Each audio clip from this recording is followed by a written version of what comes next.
right now, how about we just get into two words clapback?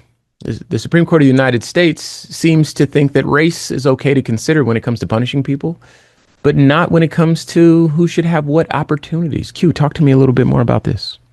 So this is Q's clapback, an idea, a segment created by my brother for me to be able to get things off my chest, really. And today, I've got a question for the highest court in the land. Why is it okay to use race to punish, but not to uplift?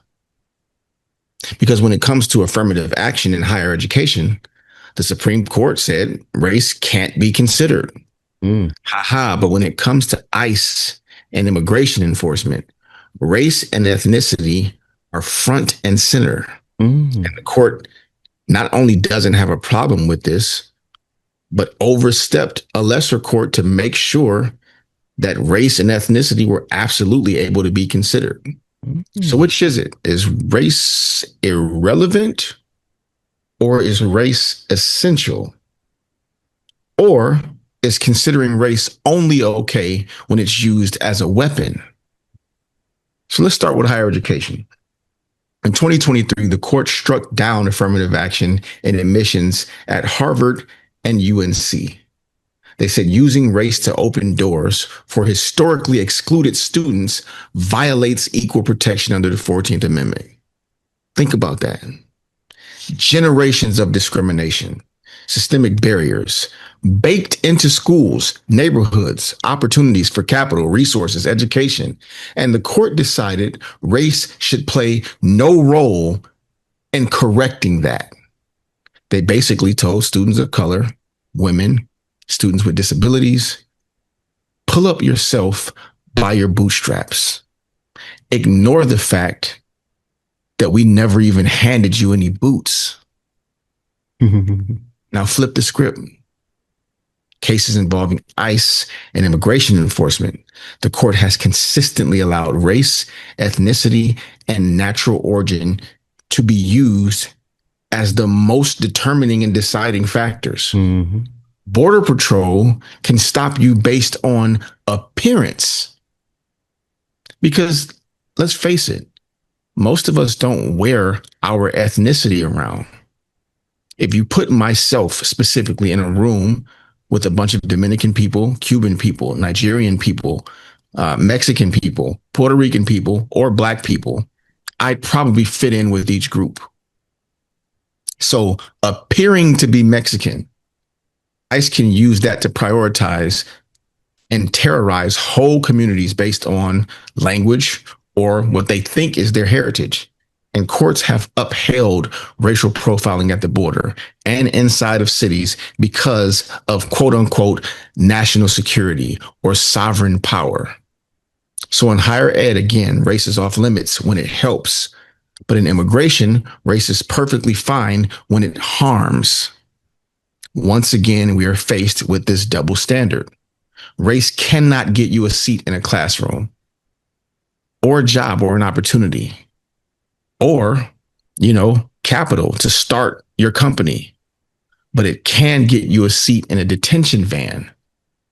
Race can't be used to expand access to opportunity, but it can be used to justify surveillance, raids, and deportation.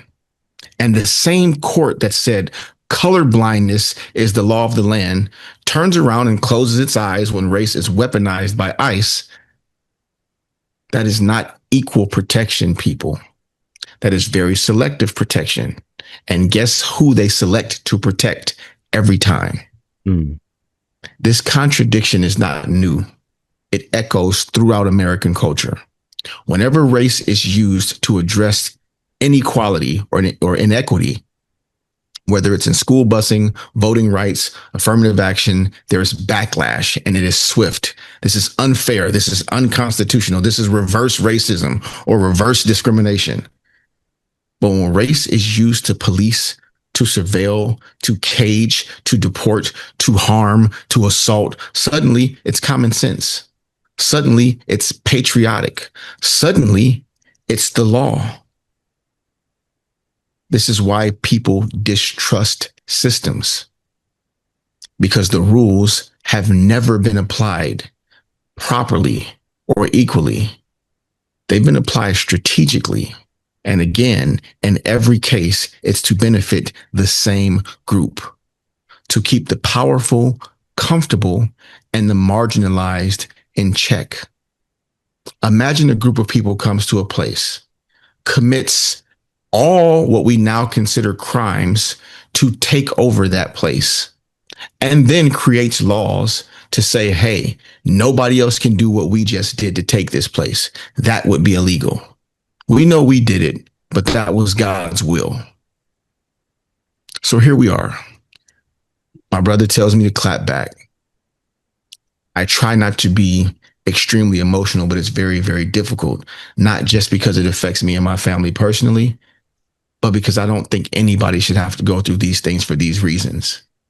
The Supreme Court says it's irrelevant when it comes to equity in education, but they're fine with ICE using race to detain, deport, and destroy families. Once again, this is not justice. This is hypocrisy. A legal system that weaponizes race for punishment, but bans it for opportunity. And if the highest court in the land can't see that contradiction, then maybe, just maybe, they're not after justice in the first place. Maybe the idea is the preservation of power. My name is Q Ward, and that's my clapback.